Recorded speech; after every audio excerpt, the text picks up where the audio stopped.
Meu nome é Pedro Abreu Dallari, eu sou professor da Universidade de São Paulo já desde 2012, sou professor universitário desde 2002 na USP, desde 1985.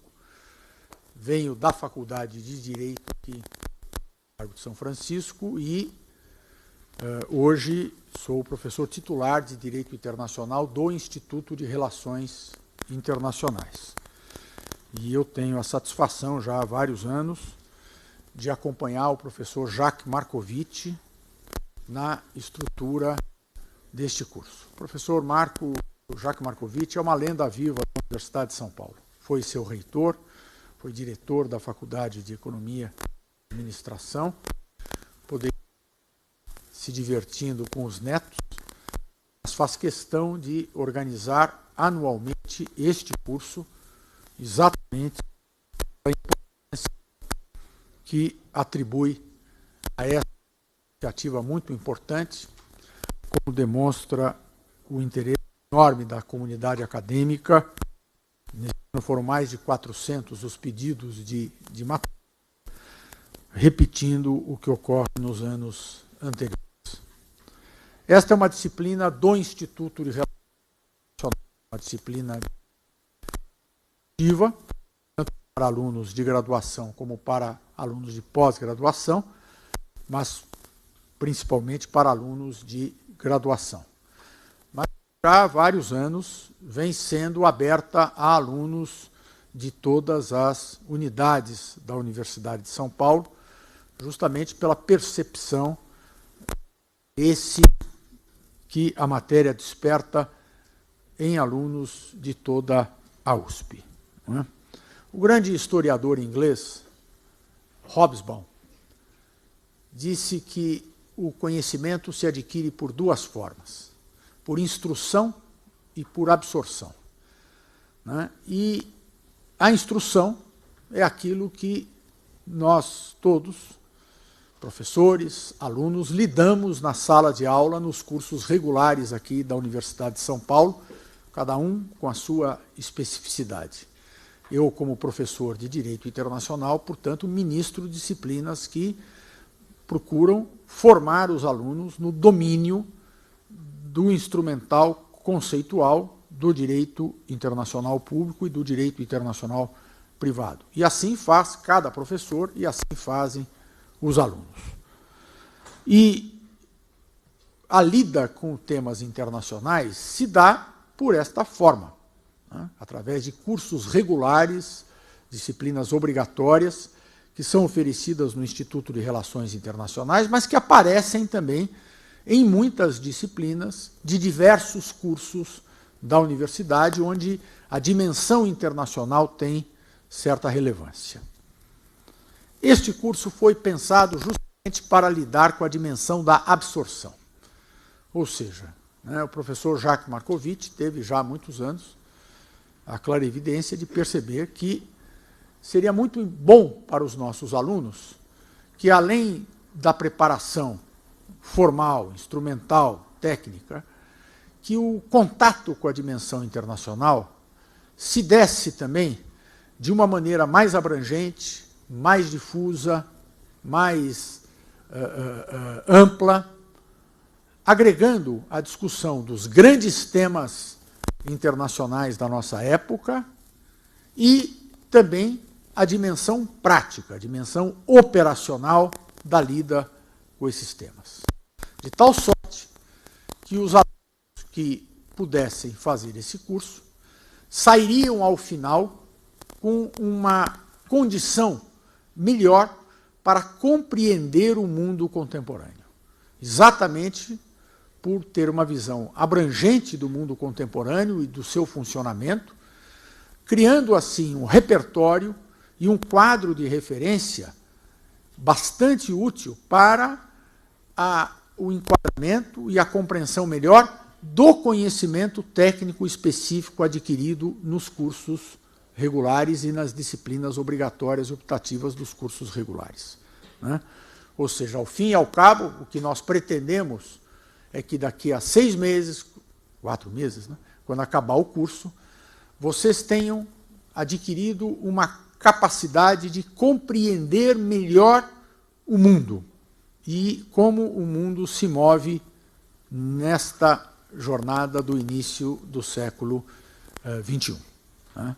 Se nós conseguirmos isso, o curso terá sido bem sucedido. Cada um de vocês fará o uso disso da melhor maneira e da maneira como estiver sintonizado com os seus projetos acadêmicos, de vida, né? E na Universidade de São Paulo. Né?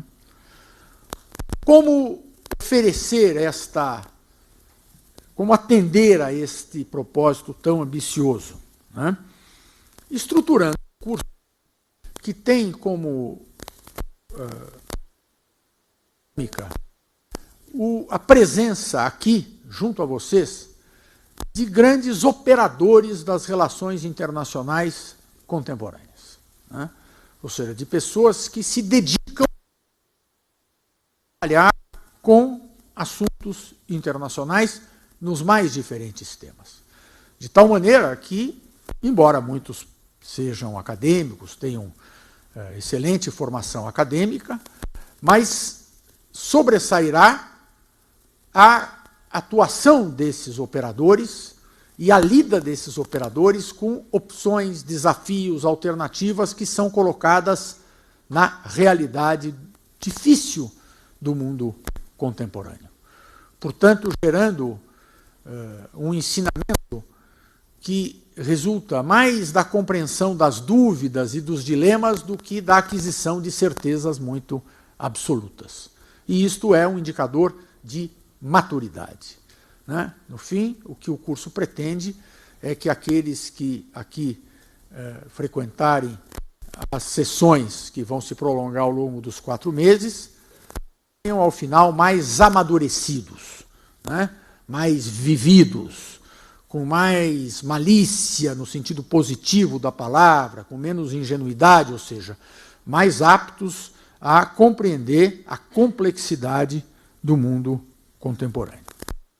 Portanto, a partir e na sequência das 2 aulas iniciais do curso, uma que será dada por mim hoje, outra pelo professor Marcovitch no dia 15, vocês estarão, a cada sessão, com a nossa presença, minha e dele, na companhia de um convidado muito especial, que será, né, a cada semana, responsável, né, por um tema diferente, por uma abordagem diferente e, inclusive, com uma história de vida diferente.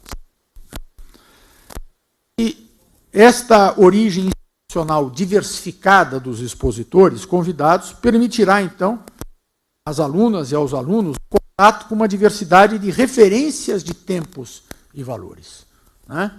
Aqui a diversidade não se manifestará pelo contraditório, né? Mas se manifestará pela diferença de perspectivas, né? Que é aquilo que gera, né, uma maturidade na compreensão dos fenômenos contemporâneos. A nossa aula começa às 5h30 e vai até às 7h da noite. Esse horário foi pensado lá atrás, quando se criou o curso de Relações Internacionais, que tem aula regular das suas turmas de graduação à tarde e à noite, justamente para permitir que alunos pudessem participar de ambos os períodos de uma atividade nesse período complementar. E é verdade, nós temos aqui na nossa turma, dos 272 que responderam ao questionário que foi encaminhado pelo professor Marcovitch, por intermédio da Paula, daqui a pouco eu vou falar sobre a Paula, né, que vai ser uma presença muito importante na vida de vocês nesse semestre. Dos 272, nós temos 24 alunos do Instituto de Relações Internacionais, considerando que o Instituto de Relações Internacionais tem um número total de alunos que é inferior ao número de pessoas presentes nessa sala, 240, não deixa de ser um número relevante. Mas o que mostrou, né, o tempo, é que alunos de outros cursos começaram a se interessar. Então, nós temos 20 alunos da minha faculdade de origem, a Faculdade de Direito. Temos 24 alunos da ECA. Temos alunos da FAO, do Instituto de Química, da EASH, do Instituto de Matemática e Estatística, de mais de 10 cursos diferentes. Temos 18 alunos da FEFELESH. Temos 69 alunos da FEA. E temos 100 alunos da Escola Politécnica, né? O que é motivo, inclusive, de um diálogo hoje do professor Marcovitch com a diretora da Escola Politécnica, ou seja, alguma coisa está acontecendo na Poli, né, que os alunos querem estudar relações internacionais, né? É aquela história, né? Quando a gente tem um jantar na casa da gente e o filho ou o irmão traz um convidado, a gente põe um prato a mais. Quando traz 2 convidados, a gente põe 2 pratos a mais. Mas se ele traz 50 convidados, nós não temos 50 pratos para colocar na mesa.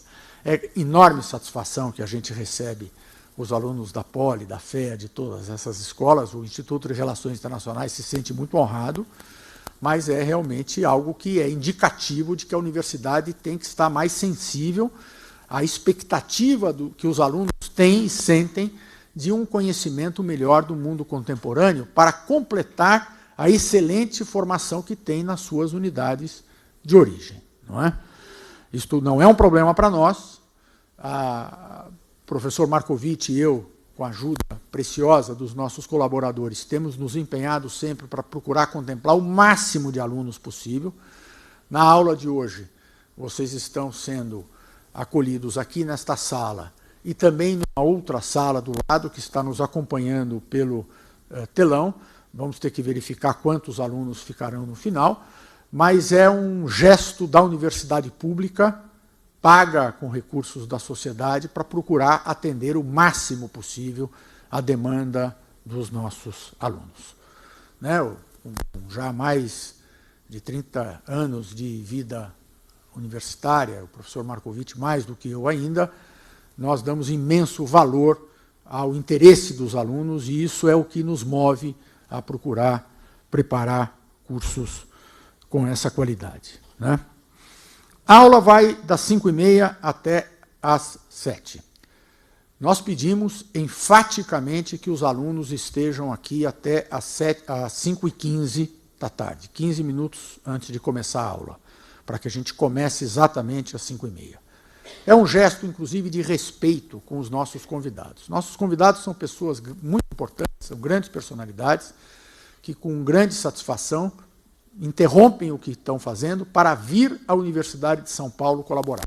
Nenhum deles cobra nada, nenhum deles cobra sequer a passagem aérea, muitos vêm de outras cidades do Brasil que usam para vir aqui, porque sentem que estar na Universidade de São Paulo, colaborando com os estudantes da Universidade de São Paulo, é um dever que eles devem ter, por ser, inclusive, a principal universidade pública do país.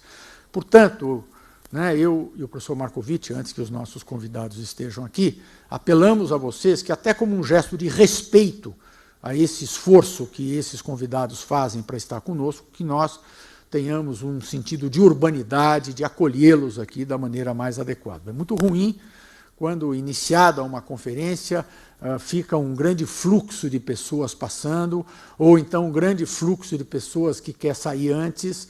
É das 5h30 às 7h. Né? Eu costumo dizer para os meus alunos de Direito, quando eles vêm dizer que tem alguma outra atividade, eu digo, se você tem outra atividade, não me conte, né? Não venha na aula. Mas, né, eu sou a coisa mais importante que existe na sua vida neste horário das 5h30 às 7h. Né? É uma brincadeira que eu faço, evidentemente, mas é um sentido que para nós é muito importante. Né? Este curso tem, até pelo grande volume de alunos, essa perspectiva de impactar até a nossa postura, a nossa conduta, na medida em que o excesso de informalidade aqui geraria o caos. Né? Portanto, é um apelo que o professor Marcovitch faz e que eu respondo. A disciplina está na plataforma Moodle, ou seja, todo o conteúdo das aulas, todo o material que a gente disponibilizar, vocês têm acesso pela plataforma Moodle, que dá a vocês o acesso a partir da matrícula na disciplina e por meio do e-mail que vocês, do endereço de e-mail que vocês têm registrado na sua unidade de origem. Então, muitas vezes, o que acontece é que a jovem ou o jovem já não usa mais aquele e-mail que fez o registro na USP, ou não está matriculado, e aí não consegue ter acesso. Por favor, procurem se organizar, porque esse contato é bastante grande, né?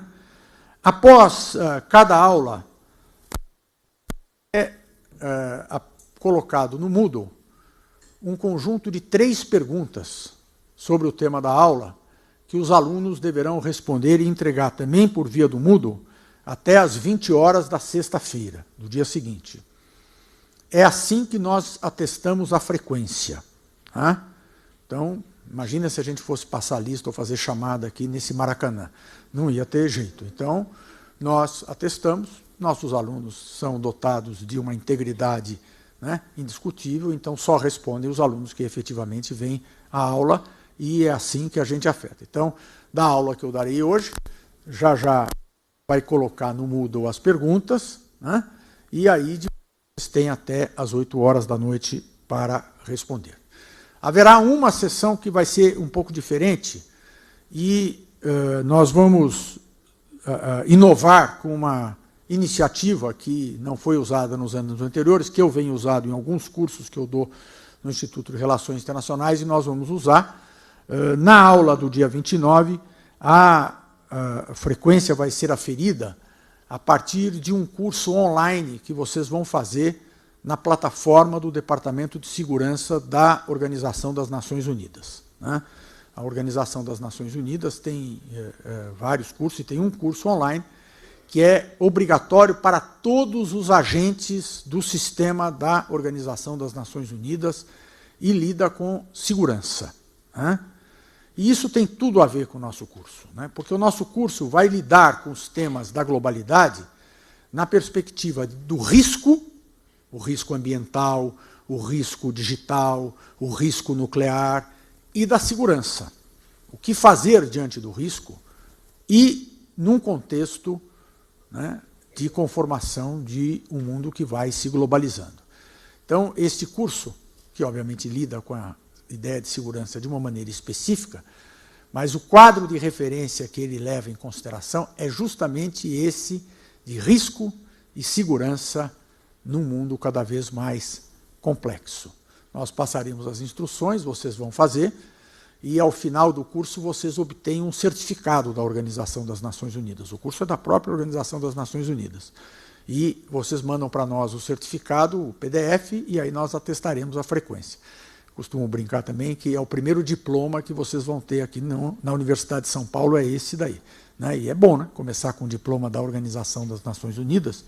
Ou seja, é uma iniciativa inovadora que nós estamos fazendo, mas que reforça essa ideia do curso como algo diferente, algo que procura fazer com que vocês saiam da lógica normal do aprendizado por instrução.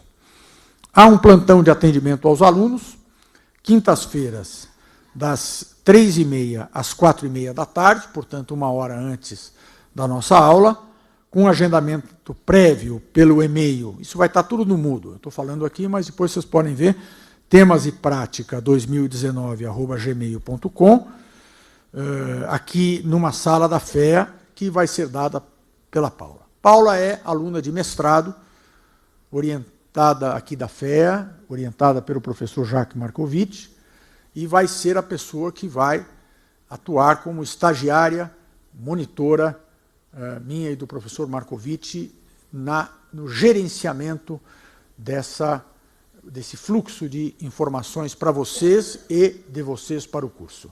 Não é uma tarefa fácil, então, desde já, eu agradeço muito a Paula a sua disponibilidade. Na outra sala está nos ajudando o também aluno de mestrado aqui da Universidade, Rafael Anderi, que foi o nosso monitor do ano passado, e a Sofia, aluna de Relações Internacionais, de graduação, que foi nossa aluna no ano passado, que está nos ajudando. Portanto, o curso é tocado a partir de uma estrutura bastante grande, que é completada pela figura, né, querida do Reinaldo, que está ali na cabine e que é o técnico que cuida da filmagem, porque todas as aulas depois ficam disponíveis, né, numa plataforma do YouTube, ou seja, esse curso é um curso que gera efeitos que vão muito além dos nossos encontros aqui, né. A avaliação da disciplina será feita com a frequência dos alunos, no caso de graduação, a partir das respostas aos questionários, e, no caso dos alunos de pós-graduação, será atribuído o conceito como se estabelece, e a partir da elaboração pelos alunos de pós-graduação de ensaios que deverão ser entregues em datas pré-determinadas. Isso depois estará disponível no Moodle. Como sempre realça o professor Jacques Markovitch, é muito importante o código de ética da universidade, né? Os procedimentos de avaliação, de frequência, devem levar em conta o código de ética da universidade, que se encontra disponível no site da Universidade de São Paulo. Nós também o disponibilizaremos no Moodle. Como eu disse a vocês, esse curso, mais do que um curso de instrução, ele é um curso que procura estabelecer critérios, padrões, valores, informações que sejam interessantes na preparação de vocês para a vida profissional, né? As próprias aulas indicam. Quando nós começarmos a ter, então, cada um dos convidados, os primeiros 15 minutos da apresentação do convidado são destinados à apresentação da trajetória profissional e pessoal do expositor. Ou seja, o professor Markovitch pede a cada convidado que ele inicie dialogando com vocês sobre como aquele expositor, né, chegou à posição que ele chegou, como uma forma, inclusive, de apresentar a vocês, ao longo das exposições, diversas trajetórias que sejam inspiradoras para vocês, né, e que revelam que essas personalidades que vêm aqui, embora hoje ocupem funções de grande importância e responsabilidade, tiveram uma trajetória igual a de vocês. Ou seja, foram à universidade, fizeram, né, o seu aprendizado, alguns momentos da sua vida, né, inicial, profissional, tiveram que fazer opções. Muitos deles, inclusive, revelam de uma maneira muito transparente, muito interessante, que às vezes a opção não foi a que queriam, não foi a que era possível, não foi aquela que era ideal, e o conhecimento que vocês terão dessas trajetórias será muito inspirador para a reflexão dos projetos de vocês. Na sequência desses 15 minutos e até às 6h30, em 45 minutos, será feita a apresentação do tema pelo expositor. E depois nós teremos 30 minutos de perguntas e respostas, justamente para que vocês possam, na medida do possível, interagir com os expositores. É claro que é um número muito grande de alunos, nem sempre é possível contemplar todos, mas a ideia é que haja este momento de interação. A maior parte dos nossos expositores tem disponibilidade para permanecer um pouco depois da aula e, portanto, manter com aqueles que tiverem mais interesse um diálogo, né, particular, o que para nós não tem problema nenhum e nós estimulamos que haja isto. Agora, dentro da ideia de interatividade, um aspecto que nós gostamos muito de salientar e de estimular é a interação entre vocês. O fato de que vocês venham de cursos tão diferentes e de tantos cursos deve ser visto por vocês como um ativo desse curso e deve ser explorado. Este é um bom momento para construir pontes, construir relações, construir, né, uma interação que faça com que o sentido de universidade, que é justamente a ideia do universo do conhecimento, se faça presente. Vocês dificilmente vão ter um outro curso na universidade onde vocês vão estar em contato com tanta gente de cursos tão diferentes, motivados por um interesse comum. Portanto, há o que vocês possam conversar entre vocês, né? Senão vocês não estariam aqui. Ou seja, né, explorem essa possibilidade e desenvolvam. Nós não temos mecanismo para desenvolver dinâmica de grupo num curso que pode chegar a ter mais de 300 alunos, evidentemente. Mas nós estimulamos que, na medida do possível, na medida em que os alunos vão se expondo, através das suas perguntas, através das suas manifestações, essa identidade vá transparecendo e vocês vão construindo redes de relacionamento, não no sentido utilitarista da rede para depois obter algum tipo de benefício, mas a rede, né, que se constrói pelo interesse comum, até pelo afeto, né, ou seja, numa dimensão que o curso tem que ter, que é gerar satisfação, gerar um momento grato, né? Ou seja, uma preocupação que eu e o professor Marcovitch temos sempre é que vocês não encarem este curso, aliás, não devem encarar nenhum, apenas como uma atividade meio para se chegar a algum outro lugar, porque esta é uma dinâmica da nossa época, infelizmente, né? Uma diretriz. Nada é uma atividade fim, a gente faz as coisas como um meio para chegar a algum lugar. Se a gente for levar as últimas consequências, tudo é atividade meio para a morte, né? Ou seja, não tem a menor graça, né? Ou seja, convertam né, a razão da felicidade é vocês converterem a atividade meio em atividade fim. Ou seja, o curso deve ser um momento prazeroso, né, em que vocês daqui, num período que não é muito longo, 1h30, vão lidar com temas interessantes, com pessoas interessantes, e ao final isto é o que foi importante, né? Não é que este conhecimento vai ser útil porque vocês lá na frente vão poder usar esse conhecimento para alguma coisa, também isto. Mas se vocês extraírem satisfação do que vocês estão fazendo, né, isto em si é um fator de alegria, de felicidade, de satisfação que vocês não devem desprezar. Feitas essas explicações iniciais, passo então a descrever de maneira muito breve o programa, que também já está acessível no Moodle. Vocês vão ver que o programa tem para a direita a versão e a data, porque o professor Marcovitch faz uma atualização quase que diária, né? Esta é a versão, por exemplo, de ontem à noite, né? Porque um dos conferencistas pediu para fazer um ajuste no tema da palestra. Como eu já havia dito a vocês, nós já temos o calendário de aulas todo determinado. Começa hoje, em agosto, e teremos a nossa última aula no dia 28 de novembro.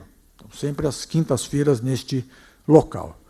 As duas primeiras aulas, a minha e a do hoje, e a do professor Marcovitch, no dia 15, são destinadas a fornecer a vocês o domínio de algum quadro de referência mínimo que vai ser importante para todas as conferências, ou seja, alguns códigos, algumas chaves que vão facilitar a compreensão da diversidade de temas e de pessoas que vêm aqui.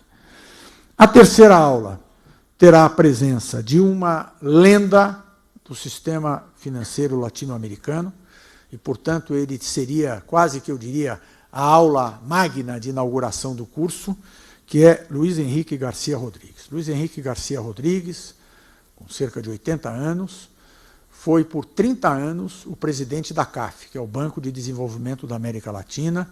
Antes disso, foi tesoureiro por 17 anos do Banco Interamericano de Desenvolvimento, foi ministro de planejamento do seu país, a Bolívia, e é uma grande personalidade da governança internacional, né? E uma pessoa de uma generosidade, de uma simplicidade, de uma autenticidade, né, encantadoras, e que vem, então, aqui, né, falar para vocês sobre tendências demográficas e infraestrutura regional, e ele é que já motivou, porque nós já tivemos que mudar, porque ele pediu para alterar para infraestrutura como pilar do desenvolvimento na América Latina. No caso de Henrique Garcia, mais do que o que ele vai falar substantivamente sobre o tema, é o que ele vai falar sobre, né, ele mesmo e as relações internacionais. Ele vem aqui frequentemente à USP, porque ele ocupa uma cátedra que é mantida aqui no Instituto de Relações Internacionais, a Cátedra José Bonifácio, que todo ano traz uma grande personalidade do mundo ibero-americano para ficar aqui com os alunos. Já tivemos aqui Felipe González, primeiro-ministro da Espanha, Ricardo Lagos, que foi presidente do Chile.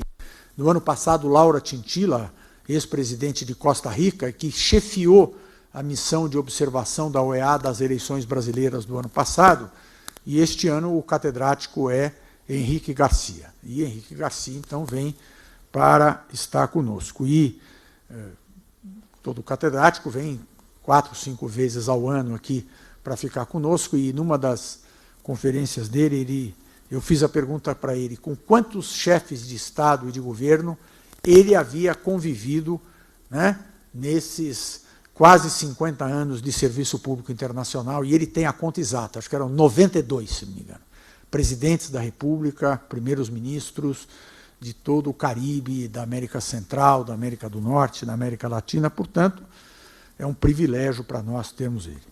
No dia 29, nós vamos trabalhar com uma grande referência deste curso, que é Sérgio Vieira de Mello. Sérgio Vieira de Mello é o diplomata, ele é brasileiro, mas ele não era um diplomata brasileiro, ele era um membro do Serviço Público da Organização das Nações Unidas, o funcionário da Organização das Nações Unidas, exerceu funções muito importantes, dirigiu o processo de reconstrução de Timor-Leste, e sua última missão na vida foi dirigir o escritório da Organização das Nações Unidas em Bagdá, logo após o último conflito do Iraque, e lá morreu por força de uma explosão, né, produto de um atentado perpetrado contra o escritório da ONU em Bagdá.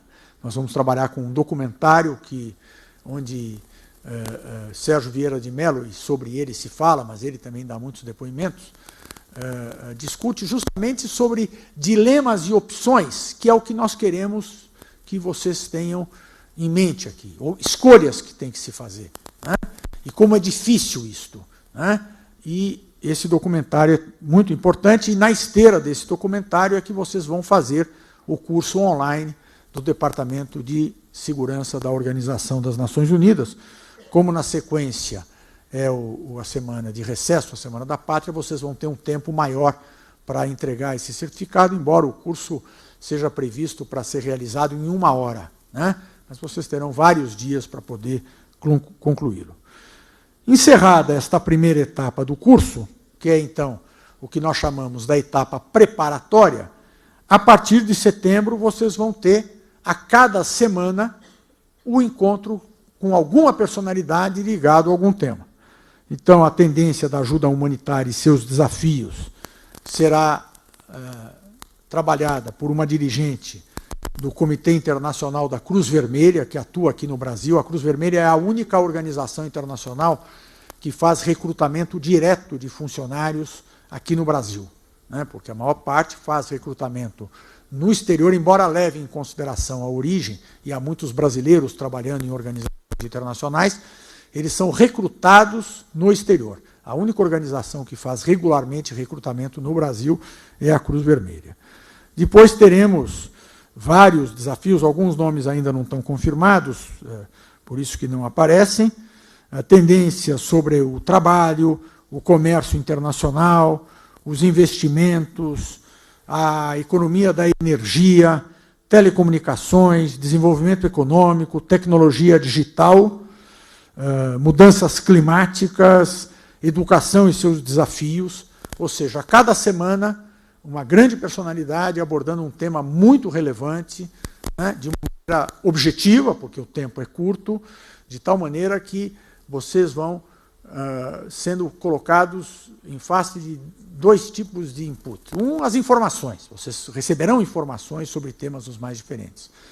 Mas outro, que é o que mais interessa, dilemas, escolhas, problemas, indefinições, riscos. Uma coisa é quando a gente lida com as certezas do que a gente planeja. Outra coisa é quando, colocado diante, né, da realidade, nós temos que trabalhar com a escassez de recursos, com as contradições sociais, com a insegurança, com o risco para tomar decisões. E é um pouco o que nós queremos com essas conferências. E no dia 28 nós faremos o encerramento. Visto isto, então, passo a fazer uma breve apresentação, já dentro, então, do tema que me cabe, da origem e características das organizações multilaterais. Peço que a Paula coloque aqui a apresentação. De maneira muito breve, organizar para vocês o conhecimento e a identificação de algumas ferramentas que são muito importantes, que vocês até já conhecem, mas que eu vou procurar organizar melhor o conhecimento, porque vão ser referências que vão aparecer ao longo de todas as conferências. E aí é importante que uma coisa é uma coisa, outra coisa é outra coisa, né? Porque essas diferenças são muito importantes para nós conhecermos, né, o fenômeno. E eu quero apresentar para vocês as organizações internacionais, né? Quase todos os convidados ou trabalham ou trabalharam em organizações internacionais, e muito da relevância do papel que tem vem desta condição. Porque as organizações internacionais são hoje o grande locus de discussão, de reflexão e de tomada de decisões no mundo globalizado, né? É evidente que isto não anula as relações entre os países, a crise da China com os Estados Unidos, a União Europeia, mas, ao fim e ao cabo, o processo decisório em escala global e de impacto global acaba circulando e se formalizando através de organizações internacionais, e por isso vocês vão ouvir falar o tempo todo de organizações internacionais. Daí a preocupação do Marcovitch e minha de que vocês tenham uma noção mais clara sobre o que nós estamos falando, quem é este ator tão importante, né? Na próxima aula, o professor Marcovitch, ao falar do Brasil no futuro do mundo, vai, então, trabalhar com outros tipos de informação que são relevantes também para vocês adquirirem, então, um lastro, né, para ingressarem, né, no enfrentamento, então, dos temas que vão ser colocados. De maneira muito breve, né, as organizações internacionais são produto do fenômeno, ou dos fenômenos da interatividade, da integração internacional e da globalização. O mundo mudou radicalmente do começo do século XX para cá, né? Do ponto de vista político, até o século XX, a ideia de organização política do planeta se baseava na figura do Estado soberano. O Estado, aqui como sinônimo de país, os países, seriam quase que caixas fechadas, cada uma delas fechada em si mesmo e com a condição, esse é um atributo da ideia de soberania, de decidir sobre os seus próprios destinos, estabelecer as suas próprias regras e, marginalmente, ter contato uns com os outros, não é? De tal maneira que a regência da vida social se dava a partir de regras estabelecidas no interior de cada país. Claro que eu estou sendo simplista, mas isto é para gerar uma visibilização melhor da mudança que se deu na sequência, né? Claro que países se influenciavam reciprocamente, claro que cada país não era uma caixa fechada, mas, do ponto de vista formal, era assim que funcionava. As relações internacionais, portanto, se davam entre os países, e os indivíduos não eram um elemento de identidade universal. Eles eram um fator de identidade, ou tinham um fator de identidade que era dada pelo seu país, pela ideia da cidadania, né? Antes de ser um ser humano, eu era um brasileiro, né? E assim valeria para cada país. Ou seja, os estados se relacionavam na ordem internacional e cada estado dentro do seu território com a população do seu estado, né? E o século XX muda completamente esta configuração. E não se trata de idealismo, trata-se, inclusive, de uma consequência natural do enorme e rápido processo evolutivo do conhecimento científico e do desenvolvimento tecnológico. Né? Ou seja, o desenvolvimento científico e o conhecimento científico evoluindo e, como consequência, o desenvolvimento tecnológico geraram um incremento do grau de interatividade na sociedade planetária cada vez maior. Né? Há uma alegoria que eu gosto de usar, que é o fato de que, em 1914, no mesmo momento em que começava a Primeira Guerra Mundial, que ainda foi uma guerra, assim como a Segunda, moldada naquela ideia do conflito entre Estados nacionais, com declaração de guerra e tudo mais, era inaugurado o Canal do Panamá. Ou seja, desenvolvia-se uma condição, ou viabilizava-se uma condição, da circunnavegação terrestre próximo ao Equador e não mais passando pelos extremos do globo, porque o Canal de Suez já havia sido inaugurado, permitindo a ligação do Mediterrâneo com o Oceano Índico, e o Canal do Panamá permitia a ligação do Atlântico com o Pacífico, gerando uma enorme velocidade no contato, na circulação de bens, nas relações comerciais. Né? Na Europa, sai-se de antes da Primeira Guerra, onde a tração animal é o principal instrumento de propulsão, né, e de transporte, para o automóvel. Né? A aviação se desenvolve a partir da década de 20. As telecomunicações, ou seja, fazendo com que o século XX seja marcado exatamente pela ruptura do isolamento dos países, do isolamento, né, dos indivíduos, para um mundo cada vez mais conectado. Né? E isto não é necessariamente produto de uma ideologia política ou de uma opção política. Isto vem como uma consequência natural da facilitação que o desenvolvimento tecnológico gerou da interatividade no mundo contemporâneo. Hoje a comunicação em tempo real é uma realidade, eu não preciso falar sobre isso, vocês têm noção melhor do que eu, mas é muito impressionante quando nós comparamos a realidade de hoje com eventos que ocorreram há menos de 100 anos. Né? Getúlio Vargas, que presidiu o Brasil, talvez por mais tempo na nossa história, saiu do Brasil uma única vez para ir à Argentina. Né? E hoje a chamada diplomacia de cúpula, em que os chefes de Estado e de governo circulam globalmente, é uma realidade. E em cada evento eu posso ter, né, o mesmo elemento de comparação. Como é que era antes, como é que é hoje. Ora, uma das consequências do incremento do grau de interatividade é a necessidade de adoção de regras comuns para regerem o relacionamento. Se as pessoas só se encontram ocasionalmente, não há necessidade disso. Mas se a todo momento as pessoas estão se conectando, né, há uma demanda por regras de regência dessa vida em comum. Né?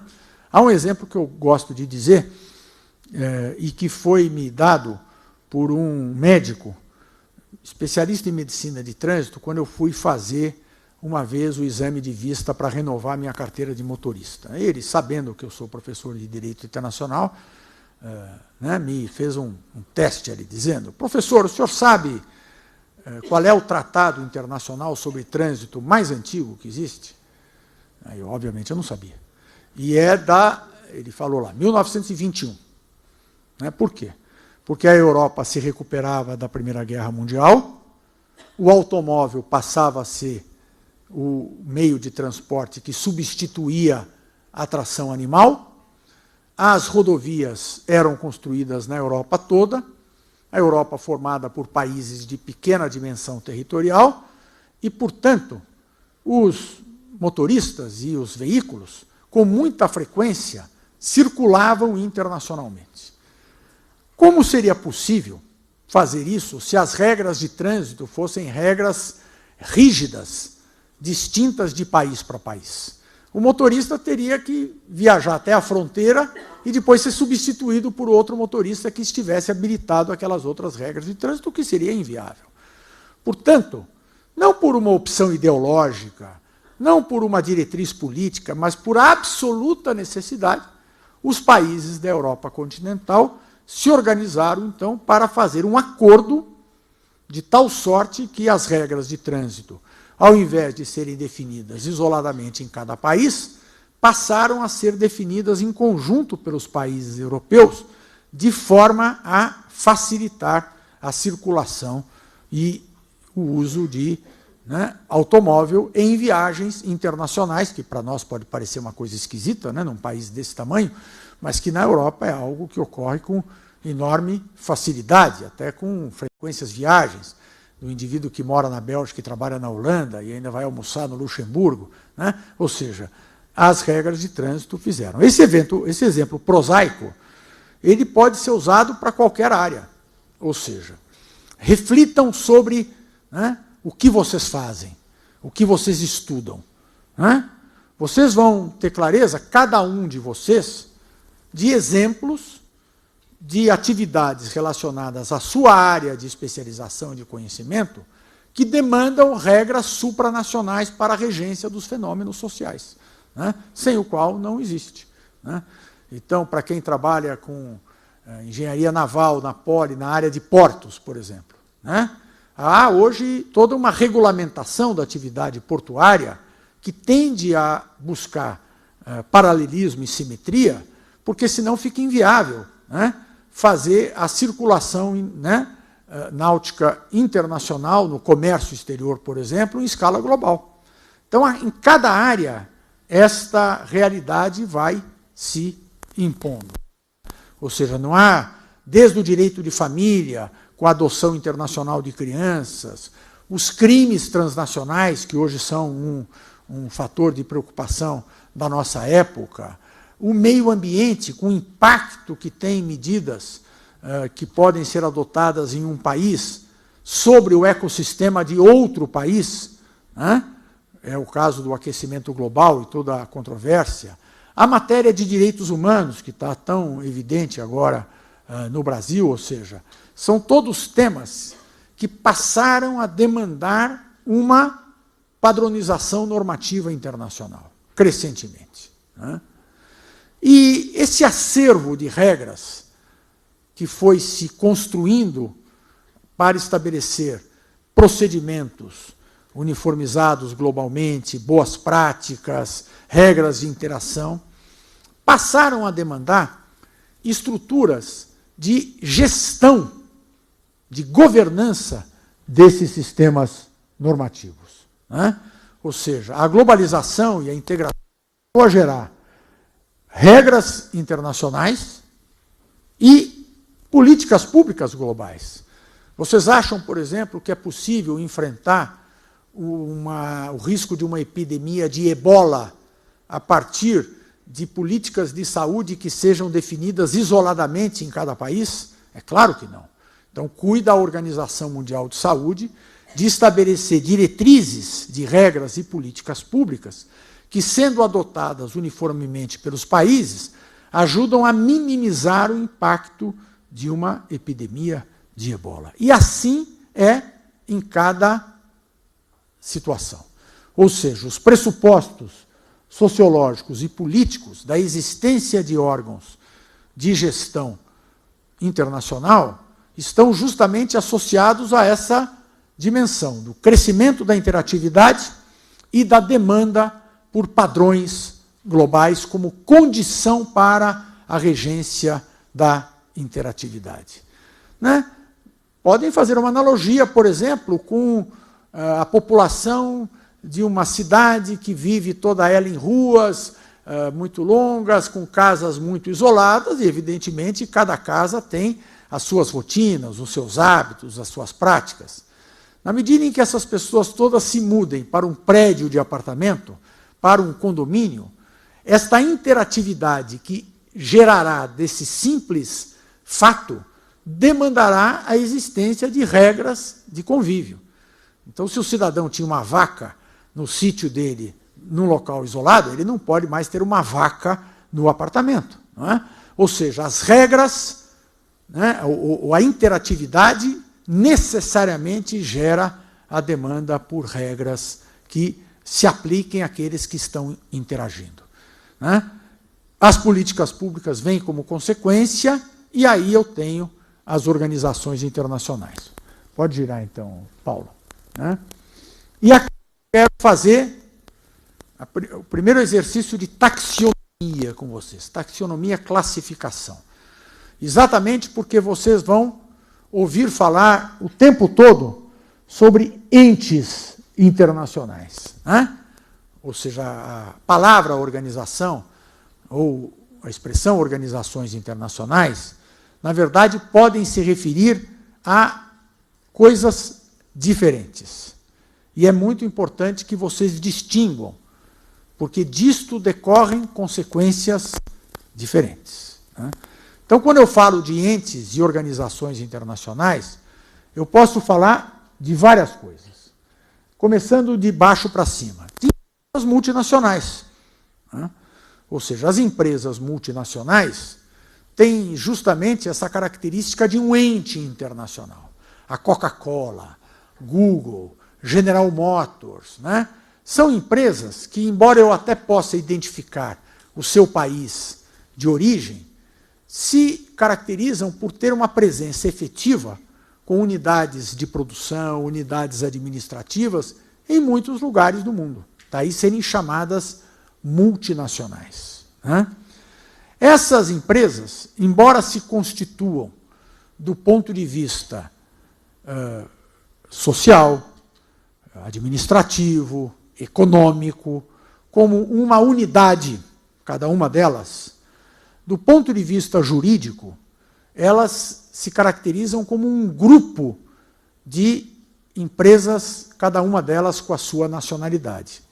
Então, a General Motors mundial é uma unidade no sentido social e econômico, mas ela, do ponto de vista institucional, formal, o que é? Um grupo de empresas, onde eu tenho a General Motors do Brasil, a General Motors dos Estados Unidos, a General Motors da Argentina, a General Motors da França, que se relacionam entre si por vínculos de controle societário, posse de ações, por contratos de transferência de tecnologia ou de uso de marca, por uma parafernália enorme, né, de mecanismos que são utilizados na área do direito para gerar esta integração em um grupo.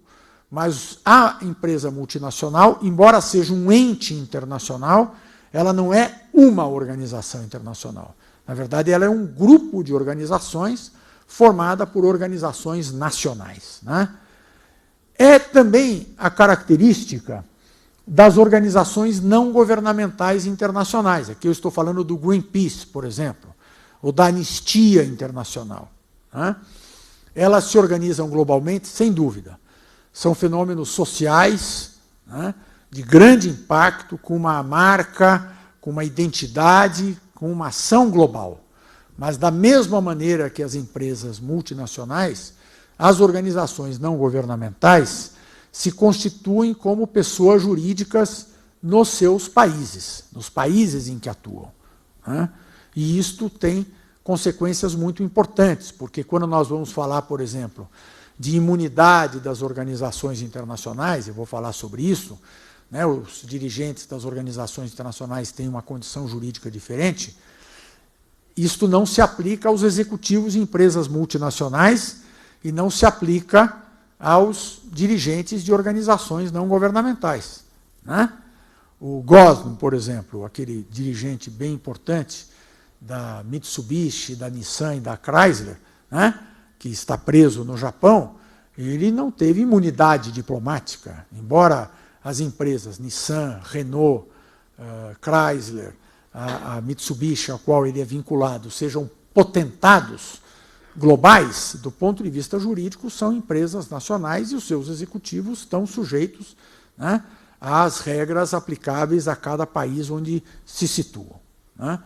Então, isso é importante porque vocês vão aqui ouvir falar muito de empresas multinacionais, vocês vão ouvir falar muito de organizações não governamentais, mas é muito importante que vocês não confundam com as organizações internacionais em sentido estrito, sobre as quais vocês vão ouvir falar bastante. E o que são as organizações internacionais em sentido estrito? Quais são os elementos das organizações internacionais? E aqui eu estou falando, então, da Organização das Nações Unidas, da União Europeia, do Mercosul, da Organização Mundial do Comércio, da Organização Mundial de Saúde, do Banco Mundial, do Fundo Monetário Internacional, da CAF, do Banco de Desenvolvimento da América Latina, que foi presidido por Henrique Garcia, da União Internacional de Telecomunicações, da qual virá aqui o nosso expositor, o Bruno Ramos. Ou seja, o que caracteriza essas organizações internacionais? Primeiro, elas são formadas por estados ou outras organizações internacionais. Uma organização internacional, nesse sentido estrito, técnico, específico a que eu estou me referindo, é uma associação de países. Né? Basicamente é isso. Então, a ONU, por exemplo, tem lá 194 países membros que se associaram para formar aquela organização internacional. Algumas organizações internacionais permitem, até no seu tratado constitutivo, que elas sejam formadas por outras organizações. É o caso da Organização Mundial do Comércio, que tem a União Europeia, que é em si uma organização internacional, como membro, né, da Organização Mundial do Comércio. O acordo entre Mercosul e União Europeia, que tanto está se discutindo, nós falaremos sobre isso durante o curso, é um acordo entre duas organizações internacionais.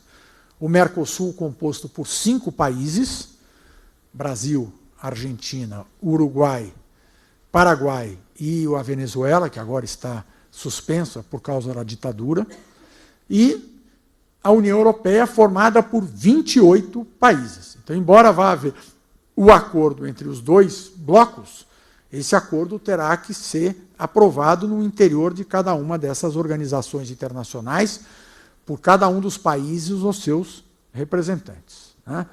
Então, isto é algo importante, né, para muitas das organizações que vocês vão ouvir falar. Parece uma bobagem, mas dessas distinções decorrem consequências. Cada uma dessas organizações internacionais é constituída por meio de um tratado internacional. O tratado é o documento internacional que justamente Estados celebram uns com os outros para criar obrigações recíprocas. E parte desses tratados é feita justamente para constituir organizações internacionais. É como se fosse o contrato social de uma empresa. Só que, ao invés da empresa, desse contrato social, ter como partes pessoas físicas ou empresas, tem o quê? Países. E aí se chama um tratado. Quando a gente chama assim, tratado multilateral, multilateralismo, né, acordos multilaterais, eu estou me referindo a esses documentos que têm como partes países, na maior parte, ou até outras organizações internacionais, e muitos desses acordos, então, criam organizações internacionais. A consequência disso é que essa organização internacional é dotada de personalidade jurídica internacional, ou seja, não tem nacionalidade. Qual é a nacionalidade da ONU? Nenhuma. O fato de que a ONU está sediada na primeira avenida da ilha de Manhattan, em Nova York, não a torna uma pessoa jurídica norte-americana. E essa é a diferença das organizações internacionais para as empresas multinacionais ou as organizações não governamentais. É o que a gente chama de personalidade jurídica internacional. Então, muitos dos expositores que vêm aqui, vêm na condição de serem ou terem sido operadores dessas organizações internacionais. Portanto, eles têm imunidade, eles têm uma proteção que decorre justamente do fato de que eles integram o serviço público internacional. Então, evidente, isso não significa que a pessoa não vá ter nacionalidade. O secretário-geral da Organização das Nações Unidas atualmente é um português, o Antônio Guterres, e ele não deixa de ser português. Mas na ONU, ele é um servidor do Serviço Público Internacional e está sujeito às regras apenas da Organização das Nações Unidas. Na ilha de Manhattan, por exemplo, nem a polícia dos Estados Unidos pode entrar nas instalações da ONU sem autorização da direção do secretário-geral da Organização das Nações Unidas. Há uma imunidade e uma inviolabilidade que decorre justamente desses elementos constitutivos. E para mostrar como isso é um fenômeno importante da nossa época, hoje se calcula serem 400 as organizações internacionais que existem no mundo, contra praticamente nenhuma há 100 anos. Né? Então vejam que, né, a velocidade da produção de conhecimento científico e de desenvolvimento tecnológico, ela impacta na velocidade da reestruturação da organização social, política e jurídica do planeta. Né? Daqui a 300, 400 anos, se a sociedade humana sobreviver ao aquecimento global e às mazelas do nosso tempo atual, o século XX será identificado como o século em que nasceram as organizações internacionais. Será uma marca distintiva, porque elas praticamente não existiam antes, e quando se encerra, elas são uma realidade da governança internacional. Né? É claro que nós vivemos sempre processos de transformação.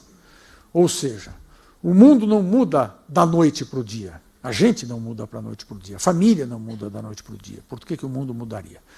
Então, nós vivemos em uma época em que a governança do mundo vinha a partir da ação isolada dos países, para uma época em que cada vez mais as organizações internacionais tendem a assumir esse papel. Mas essa mudança não é abrupta, essa mudança não ocorre de uma vez só. E ela tem idas e vindas, inclusive, recuos e avanços, embora seja uma tendência inexorável. Ocorre, então, o que um professor aqui da Faculdade de Direito, o professor Paulo Casella, fala, que nós estamos naquele momento em que uma ordem já deixou de existir e a outra ainda não chegou integralmente. Daí a complexidade da nossa época. Né? Ou seja, nós não temos um regime de governança internacional que esteja pronto e acabado. Os países, isoladamente, não são capazes, tendo em vista essa interatividade crescente, o impacto do meio ambiente, o impacto da energia, de reger de maneira absoluta as relações sociais no seu interior. Porém, a ordem internacional ainda não evoluiu em condições de dar uma gestão integral à vida no planeta. Não é? E esse é um desafio da nossa época, né? Ou seja, pensar justamente uma sociedade que seja global na perspectiva de regras que sejam universais e que procurem atender objetivos que talvez sejam universais. Né? Daí, ser uma referência importante, o professor Markovitch vai falar muito sobre isso, para nós, os chamados Objetivos do Desenvolvimento Sustentável, ou seja, são, né, os ODS, né, como são conhecidos, fixados pela ONU, são justamente os 17 objetivos que devem ser perseguidos de tal maneira que esta ordem global possa realmente expressar uma condição melhor para a vida no planeta, em condições até mesmo de garantir a sobrevivência da espécie humana, que não está dado. Assim como os dinossauros desapareceram, não está dito em lugar nenhum que os seres humanos estão fadados, enquanto espécie, no sentido biológico, à eternidade. Né? Se as condições do ecossistema terrestre inviabilizarem a vida humana no planeta, nós seremos extintos. Né? Sinto muito. Ou seja, é algo que está dado diante justamente dessa evolução tão abrupta do desenvolvimento tecnológico e da pesquisa científica. Vamos lá. Quais são particularidades das organizações internacionais? Eu tenho vários tipos de organizações. Vocês vão ter organizações que são diferentes por abrangência geográfica. Então, se a ONU é uma organização universal, o Mercosul é regional. Se a Organização Internacional do Trabalho é universal, ou seja, abrange o mundo inteiro, a União Europeia é regional. Ou seja, vocês vão lidar com organizações internacionais aqui, regionais e globais. A Luiz Henrique, que virá Garcia, que virá falar da América Latina, vai se referir ao Banco Interamericano de Desenvolvimento, ao Banco de Desenvolvimento da América Latina, a OEA, organizações regionais. Já o Bruno Ramos, quando falar de União Internacional de Telecomunicações, vai falar de uma organização global. Elas podem variar do ponto de vista temático. Há organizações que têm uma vocação temática geral. A ONU, por exemplo. A OEA, a União Europeia. Do que elas cuidam? De tudo. Mas do que cuida a Organização dos Países Exportadores de Petróleo, uma organização tão importante, a OPEP? Obviamente, de petróleo. Né? Ou seja, a Organização Internacional do Café, ou a organização, a única que é sediada no Brasil, a Organização do Tratado de Cooperação Amazônica, da Amazônia. Né?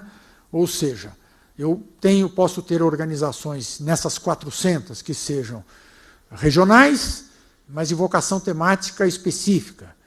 Né? Regionais de vocação temática global. Universais de vocação temática específica. Universais de vocação temática global. Dessas duas alternativas de cada variável, região e tema, eu posso ter 4 resultantes. Então, toda hora vocês vão ter que estar com, né, o software bem funcionando direitinho para entender do que se está falando. A estrutura de uma organização.